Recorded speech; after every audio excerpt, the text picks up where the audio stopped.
If you've ever wondered what people actually make working in industrial operations, pipeline control, refineries, chemical plants, manufacturing facilities, this is the video nobody else is making honestly. No recruiter spin, no job board ranges that mean nothing. Real numbers, real progression from someone who's actually worked in this world.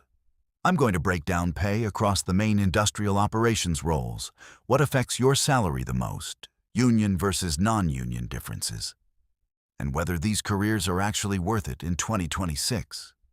Stick around to the end, because I'm going to tell you the one factor that moves your pay more than anything else. Let's start with the entry point. Most people get into industrial operations through one of three paths: military, trade school, or starting as a plant operator trainee.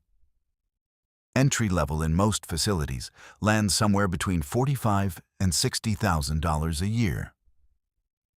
That sounds average until you factor in the shift differential.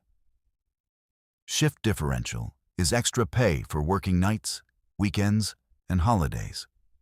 In most industrial operations, that adds 10 to 20% on top of your base. So that $50,000 base job is actually $55,000 to $60,000 when you factor in what you're actually bringing home working the overnight. And in this industry, almost everyone works the overnight at some point. Now let's get into the specific roles.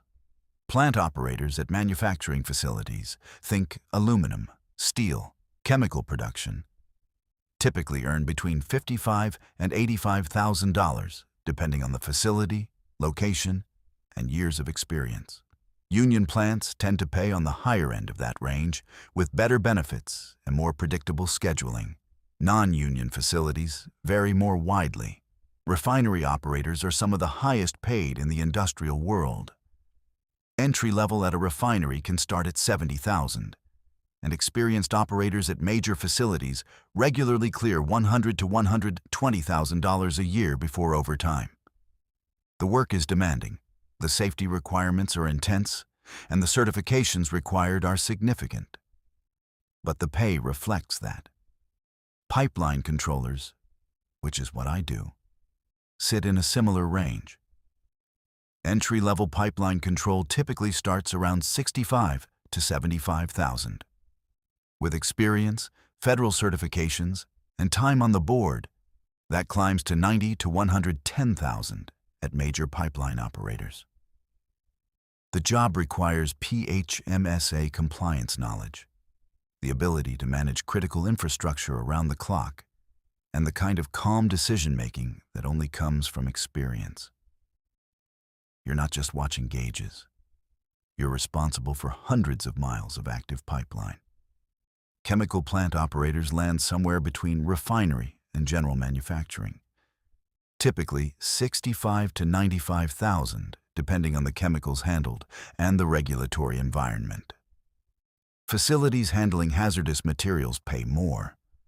The certifications required are more demanding. The responsibility is higher. Now here's something most salary guides won't tell you. Overtime is where industrial operations workers actually build wealth. A pipeline controller making $90,000 base who picks up regular overtime can clear $120,000 to $140,000 in a good year. In industries that run 24/7 and struggle with turnover, overtime is almost always available if you want it. Union versus non-union is the other major factor. Union operations, and there are a lot of them in pipeline, refinery, and heavy manufacturing, typically offer better base pay, defined progression scales, stronger benefits, and more protection around scheduling. The trade-off is less flexibility and dues. Non-union facilities offer more variable pay, but sometimes more room to negotiate individually, especially as you gain certifications and experience. Location matters more than most people realize. The Gulf Coast, Texas, Louisiana, pays significantly higher for refinery and pipeline work because of the concentration of facilities and the competition for experienced operators.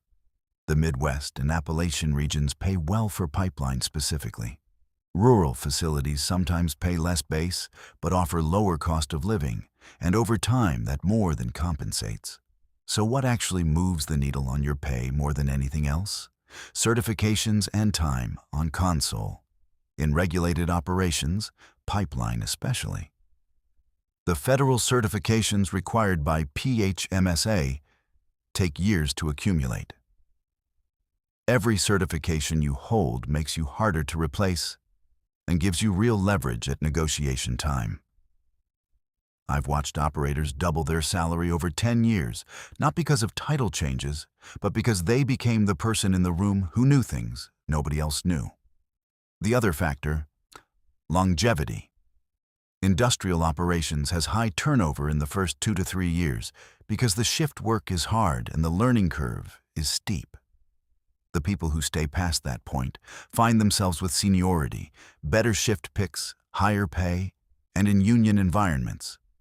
Real protection. The attrition works in your favor if you can handle the early years. Is it worth it in 2026? If you can handle shift work, if you're wired for responsibility and calm under pressure, and if you're willing to put in the certification time, yes. These are careers that pay 6 figures without a 4-year degree, offer strong union protection in many sectors, and aren't going anywhere. The energy infrastructure running this country needs people who can operate it around the clock. That's the honest breakdown nobody else is giving you. If you found this useful, share it with someone who's thinking about getting into industrial operations or wondering if the career is worth it. And don't forget to subscribe to OpsDesk HQ. We cover the tools, the compliance, the real workflows, and the careers that keep 24/7 industrial operations running. See you in the next one.